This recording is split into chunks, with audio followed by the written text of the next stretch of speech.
Just continue lifting them up. Even down there, see those hands there. Inua tu juu, hata pale chini naona hiyo mikono juu. Wacha tumpokee Bwana. Inua tu mikono yako, sitakuita ukuje hapa kwa sababu najua hutakuja. Wacha tumpokee Bwana, sitakuita hapa kwa sababu najua hautakuja. Inua tu mikono yako juu na ufunge macho yako, tunaenda kuomba.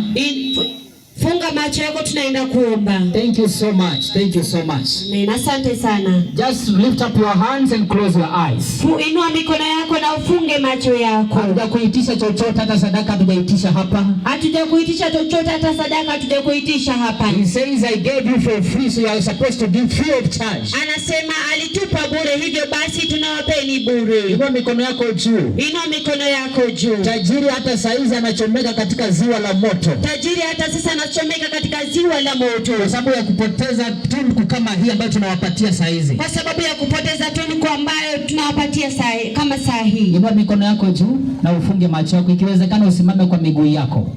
Hatukulazimishi, ni kwa faida yako mwenyewe kuingia mbinguni. Thank you so much. The Lord bless you so much. Asante sana, Bwana akubariki. Thank you so much. Asante sana. Wale wanapuzilia mbali ni sawa tu, lakini siku inakuja. Wale wanapuzilia mbali ni sawa tu, siku inakuja. We may talk here jokingly, but a day is coming. Tunaweza kuongea hapa kimzaha, lakini siku inakuja. We have read for you a scripture here. Tumewasomeeni andiko hapa. That the rich man lived as though there is no future for him in heaven. Ya kwamba tajiri aliishi kana kwamba hakuna maisha ya baadaye kule mbinguni. Alikuwa anasema mbinguni hapa